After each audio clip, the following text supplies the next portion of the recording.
피난처시요 힘이시니 환난 중에 만날 큰 도움이시라. 그러므로 땅이 변하든지 산이 흔들려 바다 가운데 빠지든지 바닷물이 솟아나고 뛰놀든지 그것이 넘침으로 산이 흔들릴지라도 우리는 결코 두려워하지 아니하리로다. 아멘. 우리의 영원한 도움 되시는 아버지 하나님, 우리를 이 자리에 이끌어 주시고 우리가 앉을 그 자리를 닦으시고 예비하신 은혜를 부어 주실 것을 믿습니다.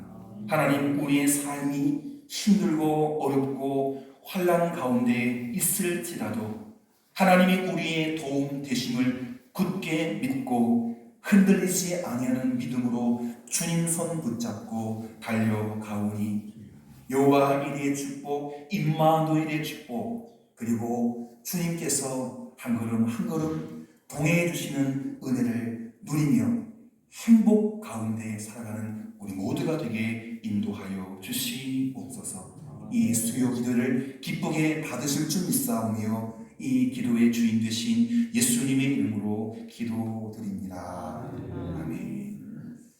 함께 찬송가 520장 찬양하도록 하겠습니다. 박수 치며 찬양할까요? 듣는 사람마다 복음 전하여 복스러운 소식들을 퍼치세. 모든 사람에게 전할 소식을 어느 누구나 오라. 어느 누구나 주께 나오라. 어서 와서 주의 말씀 들으라. 하늘 아버지가 오라 하시니 어느 누구나 오라.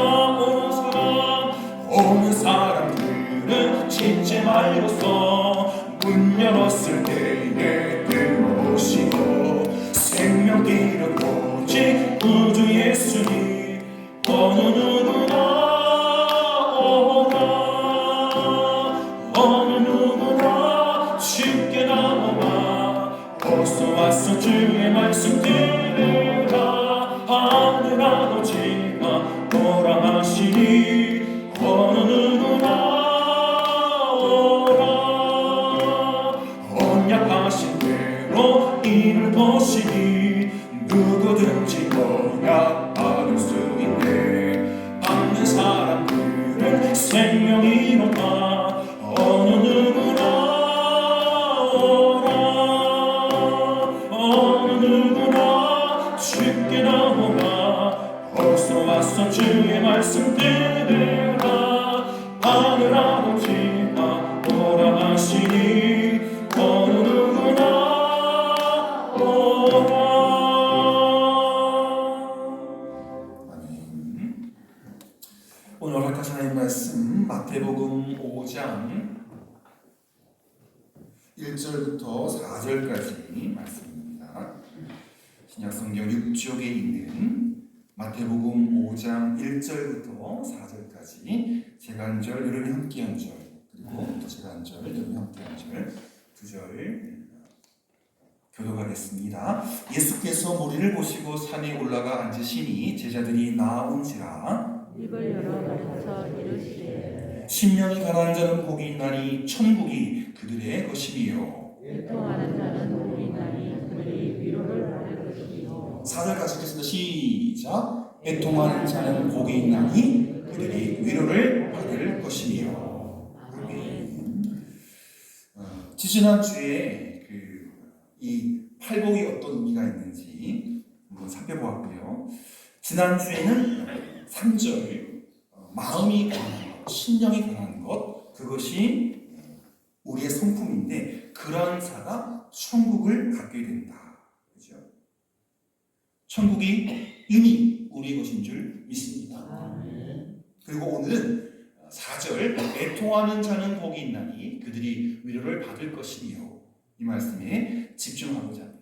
제목 읽어볼까요? 시작. 성도가 가져야 할 두 번째 성품, 애통하는 마음. 제가 위에 두 줄을 까만 글씨 읽겠습니다. 6글자 크게 써 있죠? 평소보다 조금 크게 마음에 새기시면서 6글자 4절에 있는 6글자 읽어주십시오. 성도가 가져야 할 두 번째 성품. 애통하는 마음. 그렇죠. 박장로님 역시 가장 크게 어린 줄 알았으면 과자 그냥 한 보따리 다 주고 싶은데 오늘 없네요. 너무 감사합니다. 애통하는 마음. 우리가 그 팔복, 제목이 팔복이니까 8가지 복에 대해서 관심을 갖는데 또 제가 참고한 자료에 보면 이게 복도 복이지만 앞에 어떤 모습을 갖추면 그런 복이 따라오는가.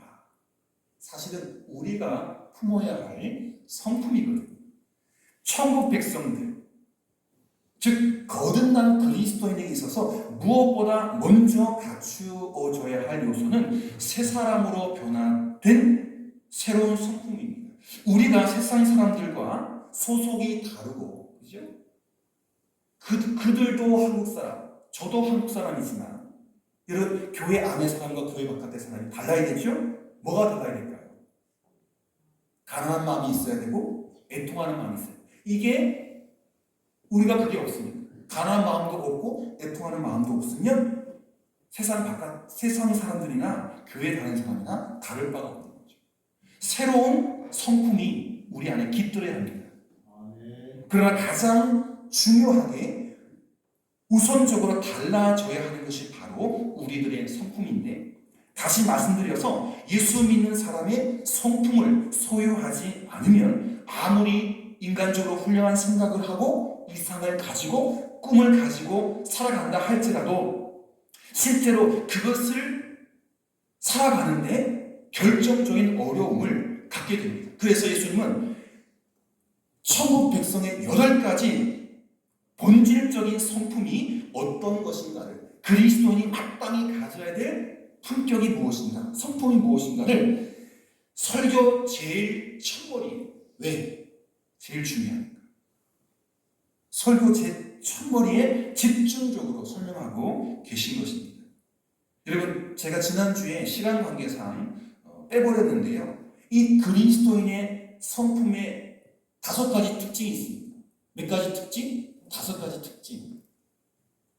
1번 시작. 다시 다 같이 한 사람이 생각하고 시작. 어떤 특별한 사람만 소유하는 특수한 은사가 아니라 그리스도인이라면 누구나 소유해야 하는 것입니다. 목사만, 기도 많이 하는 믿음 좋은 장로님만, 성경 많이 읽는 권사님만, 목사님을 예수 잘하는 사모님, 이게 아니라 교회 다니는 믿음 가진 그리스도인이라면 누구나 소유해야 되는 것이 그리스도인의 성품의 첫 번째 특징입니다. 다시 한번 여러분과 읽어주세요. 시작. 어떤 특별한 사람만 소유하는 특수한 은사가 아니라 그리스도인이라면 누구나 소유해야 하는 것입니다. 누구나, 특별한 사람이 아니라 누구나, 저도 여러분 모두가 이 그리스도의 성품을 가져야 되죠. 두 번째 시작. 8가지 성품이 어떤 것은 더 중요하고 어떤 것은 덜 중요한 것이 아니라 동시적인 것입니다. 더 중요한 게 있고 덜 중요한 게 있는 게 아니라 이 8가지를 다 같이 갖춰야 됩니다. 아시겠죠? 8가지를 다 갖춰야 됩니다. 세 번째 시작. 어떤 사람도 그리스도인을 8가지 성품을 가지고 있는 사람은 한 사람도 없습니다. 여러분 신생아에 가가지고 딱 태어났는데 보세요. 그리스도의 성품을 이제 엄마 뱃속 나올 때 십자가 목걸이 걸고 나오고, 그죠? 뭐 한쪽에다가 십자가 긋고 나오고 그런 애가 어딨어요? 어떤 사람도 태어날 때부터 그리스도인의 8가지 성품을 가지고 태어난 사람은 단 한 사람 없습니다. 뭔 말입니까? 점점점 갖추어진다는 거예요. 갖추어진다. 그것은 본래적인 성품이 아니라 예수님께서 말씀하시는 그 8가지 성품은 계속 말씀과 기도와 찬송과 또 다른 그 그리스도인의 형제, 믿음의 형제들의 모습을 보면서 또 예수님을 인격적으로 만나면서 자라나는 것이지 처음 태어나면서부터 8가지 성품을 다 두루갖추고.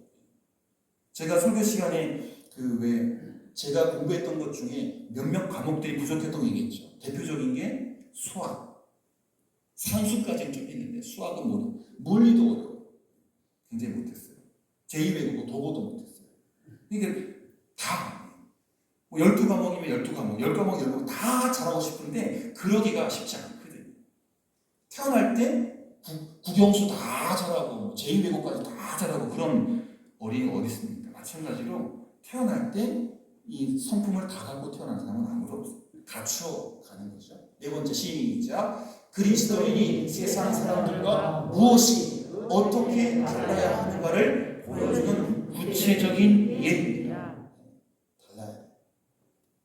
그저 남들이 피는 담배 안 피고 술 안 마시고 음주, 가무 이런 것들을 멀리한 그것 정도가 아니라 세상 사람들과 그리스도인이 무엇이 다른가, 어떻게 다른가를 보여주는 구체적인 삶의 모습이 바로 성품인 겁니다. 마지막으로 시작. 그리스도인의 성품들은 외형적이고 육적인 것이 아니라 내면적이고 영적인 것입니다. 잘 안 보일 수 있어요. 품고 있는. 그리스도인의 성품들은 외형적이고 바깥으로 막 드러나고 육체적인 것이 아니라 내면적이고 영적인 것인데, 여러분 생선에서는 무슨 냄새가 나죠? 생선 비린내. 꽃에서는 꽃 향기. 향기는 좋지만 비린내는 좀 싫잖아요. 그죠? 꽃을 싼 신문지에서는 무슨 냄새? 꽃향기. 생선을 쌌던 신문지에서는 무슨 냄새? 생선 비린내. 똑같은 신문지인데 뭘 싸느냐에 따라 달라지지 않습니까? 우리가 그리스도를 감싸고 있는 신문지라고. 당연히 벗겨냈을 때 신문지가 무슨 냄새를 풍깁니까? 예수님의 향기, 예수님의 빛깔. 그래서 그리스도인의 성품 중에 첫 번째는 지난주 말씀 돌아가서 심령이 가난한 자, 가난한 심령, 가난한 마음 기억하시죠? 그것이었어요. 마음이 가난하다는 것은 한마디로 하나님 앞에 내세울 것이 없고 주장할 것이 없고 아무것도 드릴 것이 없는 죄인인 것을 깨닫는 상태입니다.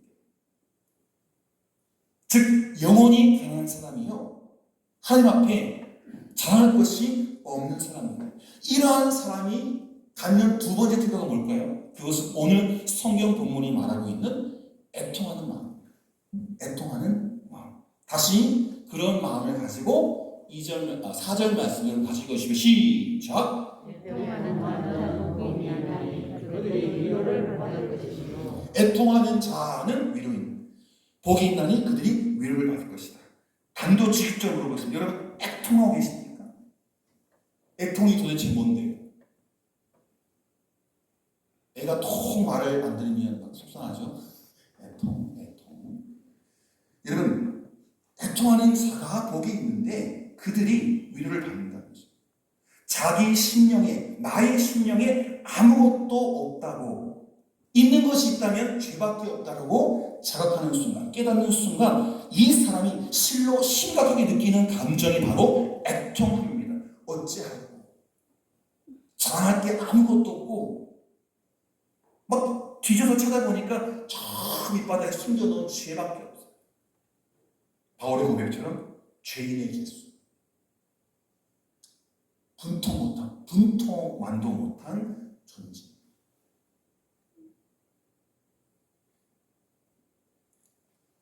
가난한 마음으로 자신을 살펴볼 때 그 다음에 느껴지는 마음이 애통하는 마음인 것입니다. 그래서 첫 번째 성품이었던 가난한 마음과 두 번째 애통하는 마음은 따로따로 별개의 감정, 별개의 성품이 아니라 동시적으로 연결되는 거예요. 심령이 가난하면 애통하게 되어 있어요. 애통하는 마음이 다시 찾아오는 것입니다. 애통하는 마음이라, 여러분 집에 가셔서 제가 다 말씀을 드리겠지만 한번 나오네요. 애통, 저거를 한글로만 보면 안 돼요. 한 문을 가야 돼요. 슬프고 그것 때문에 슬픔 때문에 아파. 저 통증할 때 통자거든요. 통 명사인데 슬퍼하고 가슴 아파함. 네. 근데 저기 애통에 통곡할 때 또 한문이 달라진 게 있어요. 그러면 슬퍼서 막 우는 것도 다른 명사로 바꿔주는데 이거는 그냥 그 슬퍼하고 가슴 아파함의 명사예요. 애통에 비슷한 말이 뭐냐? 비탄, 비통, 슬픔. 여러분 어저께 여러분 이태원 참사의 유가족들이 눈물 흘리고 보셨죠? 아직도 책임자 처벌이나 진정한 사과가 되지 않았기 때문에 아직도 애통하고 슬퍼하고 비탄하고 비통하고 이것이 이제 관철 안 되면 저 사람들도 세월호 사람처럼 촛불 들고 나갑니다. 빨리 정부에서 이 시시비비를 잘 가려서 책임지는 사람들이 책임을 져야 하고 대통령도 그에 걸맞는 사과를 해야 되고 빨리 이게 해결돼야 돼. 저 애통함을 그냥 방치하면 세월호 그 사람들 아직도 막 촉각 세우고 있죠.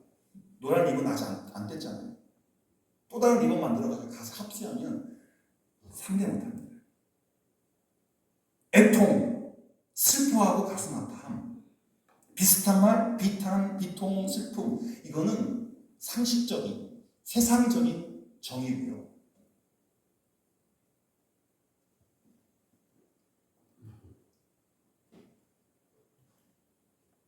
오늘 예수님께서 말씀하시는 산상설교 가운데 애통이라는 그 말에 몇 가지 의미가 있습니다.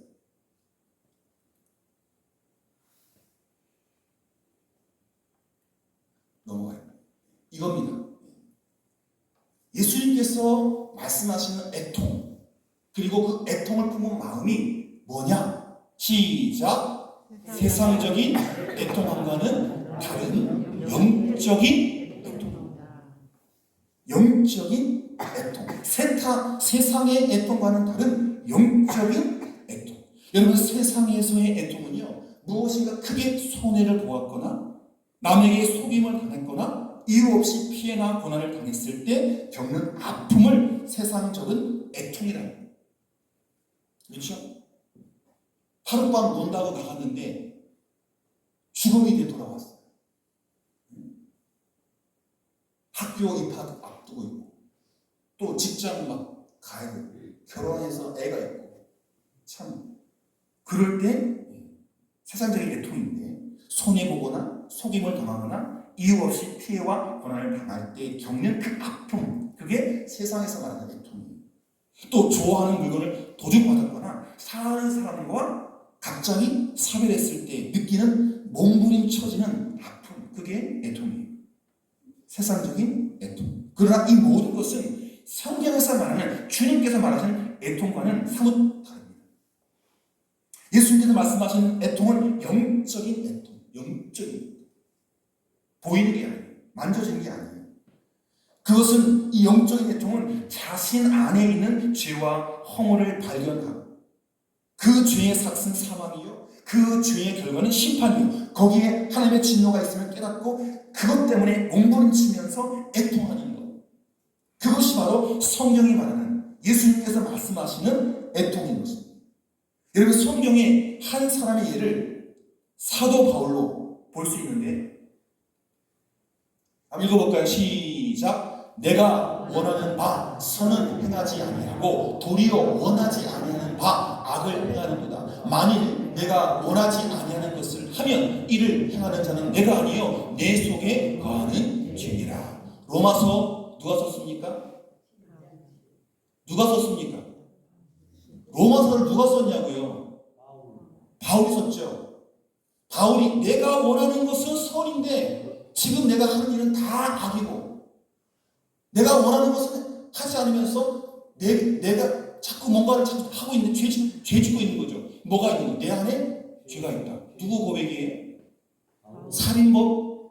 예? 김일성? 김정은? 아니요. 바울이 내 속에 죄가 있어서 선을 행하고 싶은데 나도 죄 짓는다. 자기 마음을 현미경이 아니라 전자현미가 있죠. 막 바이러스 보는.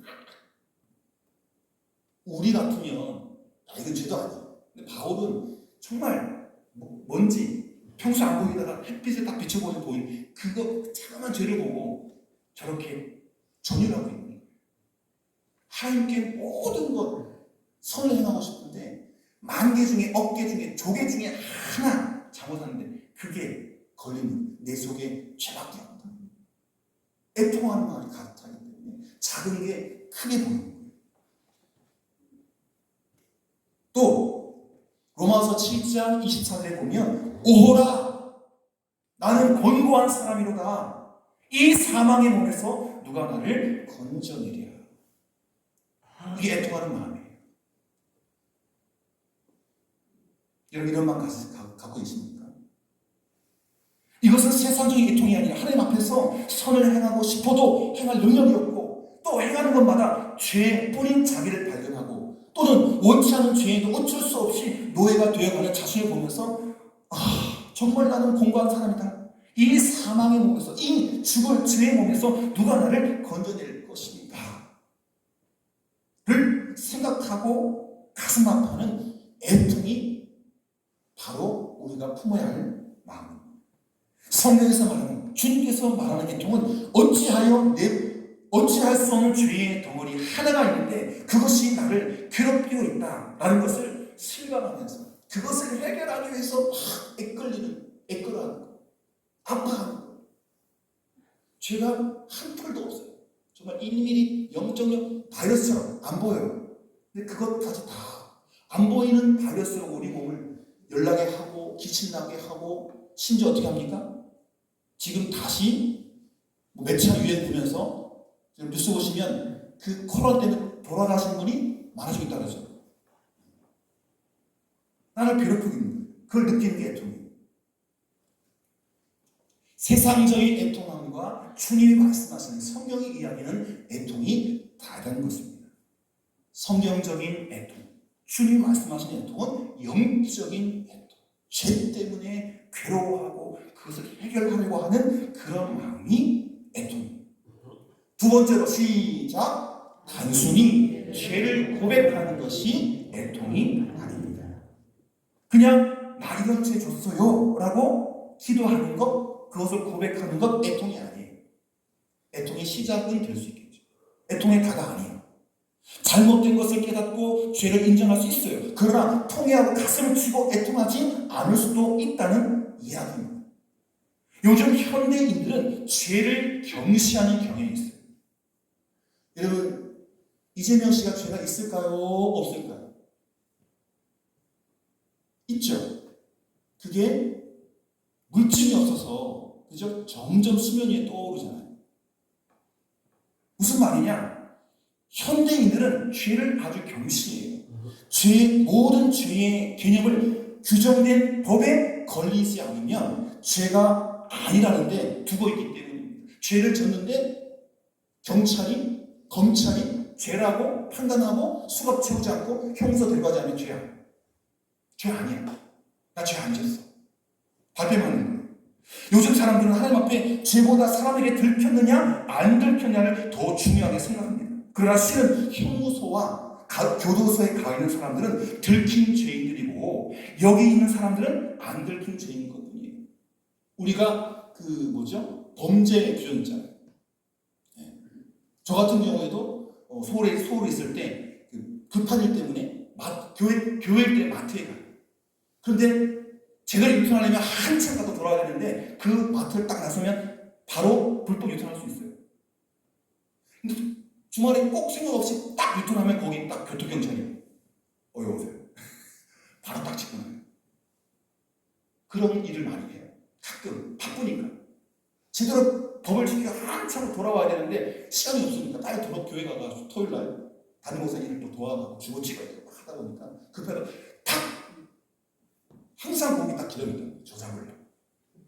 들키면 죄, 안 들키면 안 죄. 이게 뭐 작은 일이지만 이게 목회자들이나 현대인들의 죄에 대한 경향성입니다. 안 들키면 영웅이요, 애국자요, 성자가 돼요. 하나님 앞에서 죄라는 생각을 갖지 않는 것입니다. 우리의 과거의 삶을 돌이켜보면 하나님 앞에 죄인이 아닌 자가 없어요. 사람들은 그 생각을 하면 그렇기 때문에 그 생각을 자꾸 하지 않으려고 인간이면 누구나 그럴 수 있지 않느냐 변명하면서 내가 죄인인 것을 감춥니다. 그래서 애통할 수가 없어요. 들키지 않았습니다. 사람에게도 하나님에게도 착각이죠. 사람에게는 들키지 않았지만 하나님은 모르게 없어 참아주는 거예요. 회개할 때까지 기다려요. 그것이 그 인내가 끝나면 치시는 거죠. 하나님. 사람은 내 죄를 발견 못해도 하나님은 기다리시다가 돌이키지 않으면 치시는 거예요. 인간이면 누구나 그럴 수 있지. 한 2, 3km 갔다가 유턴하는 것보다 신호도 받고 지금 바쁘니까 사람도 없고 차도 안 오는데 2줄 그러는 중간선 2줄 그러는 막 돌리는 가끔은 좀 고통경제가 없어서 지나갈 때가 있어요. 많이 걸려요. 주말에 꼭 거기 걸려요. 지금 좀 바뀌었을 거예요. 큰 마트가 없어졌어요. 변명합니다. 그리고 인간이면 그럴 수 있어. 급하니까 유턴하는 거야. 자기 원에 위로를 받고자 합니다. 그런데 그렇게 완벽하게 변명해 놓고 보니까 평안합니까? 죄를 저지르는 데 들어가지 않았다고? 딱지 끊지 않았다고? 교통경찰에 잡지 않았다고? 양심의 갈등은 전혀 없습니다. 오늘 예수님께서 말씀하시는 애통은요, 하나님 앞에 이 죄의 본질을 깨닫고 가슴을 치면서 어찌면 좋을까? 먼지 같은 죄를 져놓고서도 어떠하면 좋을까? 하고 그 죄를 부둥켜 안고 통회하고 자복하는 것입니다. 아메리카의 인디안에 선교했던 데이빗 브레이너드라고 하는 선교사님이 계셨어요. 아주 옛날에 1740년 10월 18일자 일기에 데이빗 선교사님께서 이렇게 자신의 마음을 썼어요. 나는 아침 기도 시간에 나는 나의 영혼이 녹아내리는 것을 느꼈다. 내 속에 있는 사악함과 타락함을 목격하고 나는 깊이 울었다. 1740년 10월 18일자 일기장에 북아메리카의 인디아를 위해 선교했던 데이빗 선교사님께서 자신의 마음을 이렇게 써놨어요. 내 속에 사악함과 타락함 목격하고 나는 마음이 녹아내렸고 깊이 울었다. 바로 이것이 애통입니다. 주님이 말씀하시는 성령이 말하는 애통인 것입니다. 시편 32편에 보면 이런 애통의 고백이 있습니다. 시편 32편 1절부터 4절 말씀 한번 눈으로 따라해 보십시오. 허물의 사함을 받고 자신의 죄가 가려진 자는 복이 있도다. 마음에 간사함이 없고 여호와께 정죄를 당하지 않은 자는 복이 있도다. 내가 입을 열지 아니할 때에 종일 신음함으로 뼈가 쇠하였도다. 주의 손이 주야로 나를 누르시오니 내 지면이 빠져서 여름 가뭄에 마름같이 되었다. 내가 내 안에 죄가 있는데 내가 그 죄를 고백하지 않으면 종일 신음함으로 뼈가 녹아내려요. 죄를 고백하지 않아요. 주의 손이 나를 짓누르시는데 내 지면이 빠져서 여름 가뭄에 마름같이 된다. 빨리 죄 지은 것 자백해야 돼. 하나님께. 안 그러면 내가 살 수 없어. 뼈가 마른다니까. 진액이 마른다니까. 죽는다니까. 하나님의 손이 나를 누르니 내가 여름 가뭄에 마름같이 쩍쩍하죠. 내 뼈가 녹아내리는 아픔이 내 안에 있다. 사람들이 이런 애통을 하면 살 수가 없으니까 가능하면 안 느끼려고 술이나 마약이나 쾌락에 빠집니다. 여러분 술 마신다고 마약한다고 쾌락에 빠진다고 그게 잊혀집니까? 아니십니다. 잠깐 나비에서 안 느껴지지 깨면 더 통증과 아픔과 괴로움을 느낍니다.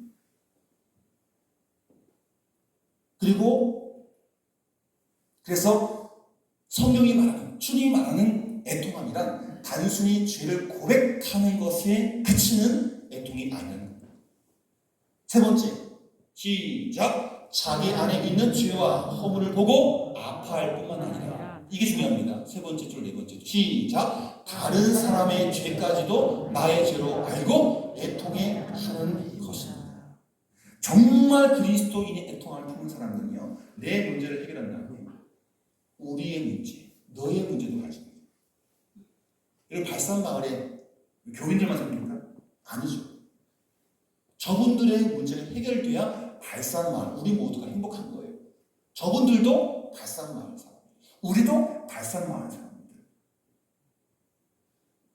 이런 사람, 나의 부족함과 죄 때문에 애통하게, 그리고 그걸 해결하려고 노력하는 사람은요, 나만 처음에는 내 것 때문에 시선을 못 본, 이제 갇혀있죠. 그러나 조금 지나면 이게 시선, 내 문제가 조금 해결되는 듯 하면, 다른 사람은 또 심하게 아프네, 괴로워하니, 이걸 어떡하지? 도와줘. 다른 사람의 죄와 허물을 대신 애통해 하면서 그들을 끌어내고, 나도 끌어내고, 그들도 끌어내고, 거기까지 나아가는 게 진정한 애통함입니다. 진정한 그리스도인들은요, 모든 것에 대해서 책임지는 사람입니다. 이웃의 모든 죄와 허물이 바로 자신의 죄와 허물이라고 생각하고 대신 아파하고 대신 눈물을 흘리면서 애통해 하는 사람이 되어야 합니다. 아직도 저는 여기까지 못 나가고, 진짜 저희가 이제 폭발적인 부흥을 하려면 저 자신도 그렇고 여러분도 그렇고 이 단계까지 나가요. 겨우 목사 혼자, 겨우 장로님 혼자가 아니라 우리뿐만 아니라 이웃의 아픔, 이웃의 애통을 보고 살피고 같이 눈물을 흘리고, 그리고 거기서 건져낼 수 있는 그런 참된 애통함이 우리 가운데 있어야 하는 거지. 시편 119편 136절입니다. 시작. 그들이 주의 법을 지키지 아니하므로 내 눈물이 시냇물같이 흐르나이다. 교회 바깥에 발산 사람들이 주의 법을 지키지 아니하므로 목사의 눈물이 시냇물같이 흐르나이다가 돼야 되는데 아직 조금밖에, 이슬처럼이지, 폭포수같이 흘러내려. 여러분과 폭포수같이 흘러내려. 아마 여러분들은 더 하실 거예요. 그죠? 평생 동안 같이 지내셨잖아요. 평생 동안. 그리고 갑자기 북을 가셨을 때 한없이 우시는 그런 여러분 모습을 봤어요.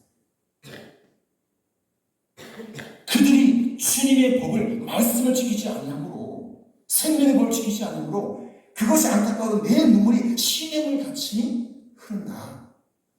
대단한 시편 아닙니까? 요즘 세상에는요, 특별히 고발자가 많습니다. 우리 대통령 부인께서 어느 나라에 가서 가난한 심장병 안고 있는데 뭐 조명을 켰니, 연출해서 사진을 찍었니, 대도하는 이야기를 떠드는 야당 국회의원이 있지 않습니까? 여러분, 신문이나 텔레비전에서 똑똑하다고 잘났다고 하는 사람들의 이야기를 들어보면 나는 허물과 잘못이 없는데 이렇게 된 것 모두가 다 너 때문이에요.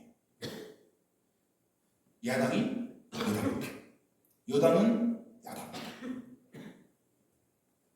너 때문에. 그리고 이 검지손가락 이렇게 안 합니다.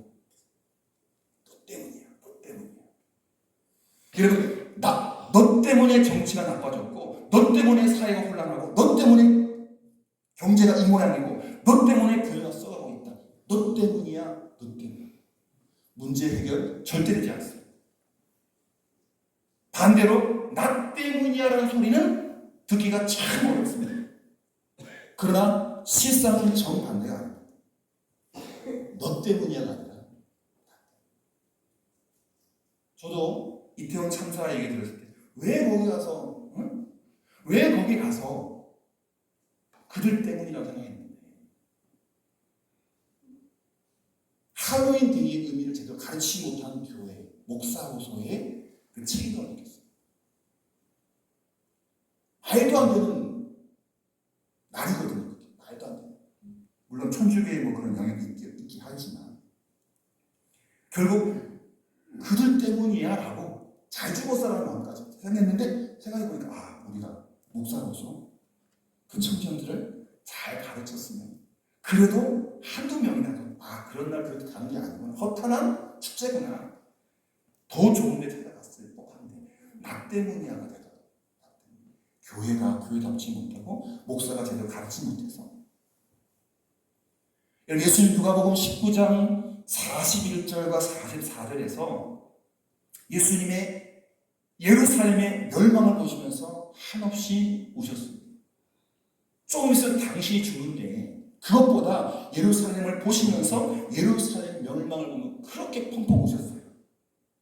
요한복음 11장 35절에 보면 나사렛 무덤 앞에서 사랑하는 친구의 죽음을 그렇게 눈물 흘리셨습니다. 십자가에서 흘리시며 십자가에서 피 흘리며 죽을 때도 저들의 죄를 용서해달라고 기도하면서 죽으셨습니다. 이것이 바로 대신 애통하는 마음입니다. 누가복음 13장 6절 이하에 보면 열매 맺지 못한 무화과 나무의 비유가 나와요. 3년 동안 땅만 버리고 열매 맺지 못한 무화과 나무 주인이 땅 차지하니까 찍어버려요. 다른 나무 심자 라고 했을 때 책임지고 있는 이 과수원 주인가 뭐라고 얘기합니까? 주인이여 금년에도 그대로 놔두시면 좋겠습니다. 내가 두릅하고 걸음을 줄이니 이후에 만일 열매가 열면 좋거니와 그렇지 않으면 그때 가서 찍어버리게 허락하여 주십시오. 주인이 1년, 2년, 3년을 기다렸어요. 더 이상 안 돼. 가망이 없어. 찍어버려. 새 나무 심어. 과수원지기가 주인에게 부탁합니다. 한 해만 더 제가 더 열심히 할 테니까 더 열심히 기름 주고 거름 주고 잘 돌볼 테니까 한 해만 더 오래 열매 맺지 않으면 그때 베버릴게요. 이게 누구의 마음입니까? 예수님. 열매 없는 나무 누굽니까? 저와 여러분. 2022년 무슨 열매가 있습니까? 고작 우리 교회 추석 잘한 거? 네? 그 열매입니까? 아니잖아요. 주인이여 금년에도 그대로 두시면 좋겠습니다. 내가 더 열심히 두릅하고 내가 더 열심히 걸음을 줄이니 만일 열매 맺으면 좋거니와 그렇지 않으면 그때 가서 찍어버리겠습니다. 애통하는 마음으로 우리 모두가 더 열심을 내어주셨으면 좋겠습니다. 이웃의 아픔과 고난의 책임은 나에게 있다고 과수원지기는 예수님께서 하나님께 고백하지 않습니까? 1년만 더, 1년만 더. 그게 예수님 마음. 예수님이 말씀하신 애통이라는 것은 죄와 허물 때문만이 아니라 내 가까이 있는 사람들의 허물과 죄악, 이 민족의 죄악, 이 나라의 죄악, 교회의 죄악, 가정의 모든 죄악이 내가 한 것이 아니지만 나도 그 죄를 같이 짊어져야 한다는 애통함을 포함하고 있는 것입니다. 내가 지은 죄가 아니에요. 그러나 내가 거기에 공동체로 서 있으니 이 민족의 죄악, 이 나라의 죄악, 이 지역사회의 죄악, 교회의 죄악, 내 가정의 죄악 내가 같이 짊어지고 슬퍼하고 애통하겠습니다. 그런 마음이 우리에게 깃들어있는 거죠. 자, 이렇게 주님께서 말씀하시는 그 진정한 애통한 마음이 풍겨지고 애통한 모습이 되면 어떻게 됩니까?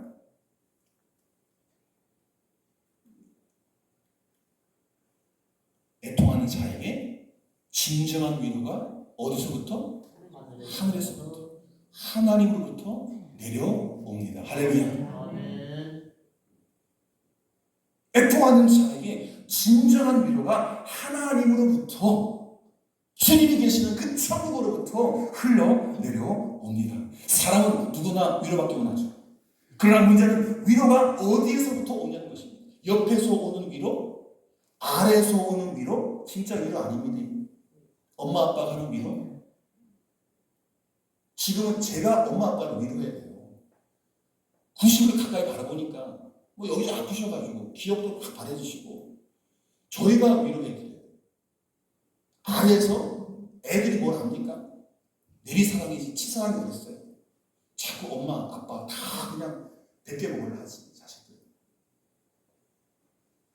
사람은 누구든지 위로받기를 원합니다. 그러나 참된 위로는 위에서부터 내려오는 위로인 줄 믿습니다. 위에 있는 하나님부터 와야 그것이 참 위로인 것입니다. 시편 126편 5절 6절 말씀 시작. 눈물을 흘리며 씨를 뿌린 자는 기쁨으로 거두리로다. 울며 씨를 뿌리러 나가는 자는 반드시 기쁨으로 그 곡식단을 가지고 돌아오리로다. 할렐루야. 애통하는 사람에게는 하나님의 기쁨, 하늘의 기쁨과 위로가 있을 뿐만 아니라 진정한 하늘의 보상까지 있다고 성경은 우리에게 분명하게 약속하고 있는 것입니다. 눈물 흘리며 애통하는 마음으로 씨를 뿌리는 자는 기쁨으로 거두리로다. 그 드라마 같은 데 보면요, 조금 이렇게 뭐 신비한 드라마 보면 다 죽어가는 사람이 엄마의 기도의 눈물, 누군가의 진정한 사랑의 눈물 딱 떨어질 때 실제로 탁 사랑하지 않아요? 만화같이. 근데 그게 또 좀 오버되는 느낌이 있지만 그게 또 동감이 돼요. 왜? 엄마가 자식 자꾸 죽어가는 그 자식 붙잡고 탁 피눈물 때 눈물이 탁 떨어질 때는 그냥 가슴이 뭉뭉 다 죽어가는 가슴이 공감이 되잖아요. 눈물을 흘리며 씨를 뿌린 자는 기쁨으로 거두리로다. 울며 씨를 뿌리러 가는 자는 반드시 됐다가 안 됐다가 줬다가 안 줬다가 아니라 반드시 기쁨으로 그 곡식단을 가지고 돌아오리라. 누구 때문에? 위에 계시는 하나님 때문에. 애통하는 사람이 이렇게 하늘의 기쁨과 하늘의 위로가 있다라고, 보상이 있다라고 성경은 약속하고 있는 것입니다. 그리고 요한계시록 7장 17절 말씀 시작. 이는 보좌 가운데 계신 어린 양이 그들의 목자가 되사 생명수 샘으로 인도하시고 하나님께서 그들의 눈에서 모든 눈물을 씻겨 주실 것입니다. 아멘. 여러분, 저는 이 말씀 너무너무 좋아합니다. 우리가 눈물이 펑펑 쏟아질 때 누가 와서 따뜻하게 어루만져주고 그 손으로 눈물을 닦아주고 향기로운 수건으로 눈물을 닦아주고, 그게 어머니, 그게 아버지, 친구 라면 좋겠는데 하나님이면 얼마나, 주님이면 얼마나 더 좋겠습니까? 바로 우리 하나님이 우리가 애통의 눈물을 흘리고 있을 때 우리의 눈물을 닦아주시는 줄 믿습니다. 이런 주님의 모습이 고린도후서 1장 4절에 나타나서 우리의 모든 환난 중에서 우리를 위로하사 우리로 하여금 하나님께 받는 위로로서 모든 환난 중에 있는 자를 능히 위로하게 하시는 이시로다. 누가? 예수님. 하나님도 위로자, 예수님도 위로자. 하나님은 하늘에서 위로하시고 예수님은 우리 곁에 다가오셔서 위로하시고, 마국간에서 위로하시고 십자가 위에서 위로하시고. 여러분, 우리 하나님은 실로 위로의 하나님이신 줄 믿으시기를 바랍니다. 여러분과 제가 하나님 주신 참된 위로 받는 축복자이기를 소망합니다. 그 위로를 받으면 우리가 안심하고 세상에 나가서 고난을 겪을 수가 있고, 또 애통의 눈물을 흘려도 당당히 그 모든 것을 감당할 수가 있는 것입니다. 그리스도인은 애통할 줄 아는 사람. 그는 항상 울고 다니는 사람일지 모르지만 비참한 사람도 병든 사람도 아닙니다. 애통하기 때문에 항상 심각해 보일 수 있지만 위선적인 엄숙함을 가진 사람이 아닙니다. 그는 자기의 치부를 드릴 줄도 알고 손해볼 줄도 알고 자존심을 꺾을 줄도 알고 잘못했다고 말할 줄도 아는 사람입니다. 그리스도는 결코 값싼 낙천주의자가 아닙니다. 값싼 감상주의자가 아닙니다. 그는 아주 현실적인 사람입니다. 욥처럼 고난의 언덕에 서서 현실을 직시하는 사람이요, 예레미야처럼 눈물을 흘리면서 자기 민족을 위하여 예언하는 사람이요, 세례요한처럼 복사의 자식들아 회개하라 천국에 가까웠다고 외칠 수 있는 사람입니다. 그들은 애통하기 때문에, 참으로 애통하기 때문에 이런 말을, 이런 표현을 할 수 있는 것입니다. 애통하는 마음은 인간의 본래적인 것이 아닙니다. 이것은 예수님의 성품이요, 성령님을 통해서만 우리에게 접붙여질 수 있는 마음이라는 것입니다. 그러면 여러분, 성령 받으십시오. 성령으로 충만해져서 예수 그리스도 접붙어 있으면 포도나무 가지, 포도나무잖아요. 우리가 비록 작은 가지일지라도 포도나무예요. 거기에 포도송이가 즐겨야게. 예수님의 성품이 우리에게 임할 수 있도록 간절히 기도하십시오. 그리할 때에 하나님은 우리에게 이 애통하는 마음을 주실 것입니다. 그리고 하늘로부터 무한한 위로, 그 위로를 부어 주실 것입니다. 그 위로의 본이 그냥 오는 게 아니라 우리가 가난한 마음으로 끝이 아니라 남의 애통까지도 함께 발견하고 나의 애통함 그리고 남의 애통을 함께 해결하도록 성령을 기대할 때에 하나님은 우리를 통해서 역사하실 줄 믿습니다. 가난한 마음 품으십시오. 그리고 애통하는 마음도 품어주십시오. 기도하겠습니다. 하나님 아버지, 저희에게는 주님께서 말씀하시는 그 진짜 애통하는 마음이 아직 없습니다. 미워하는 마음은 있어도, 정죄하고 분노하는 마음은 있어도 애통하는 마음이 메마른 것을 고백합니다.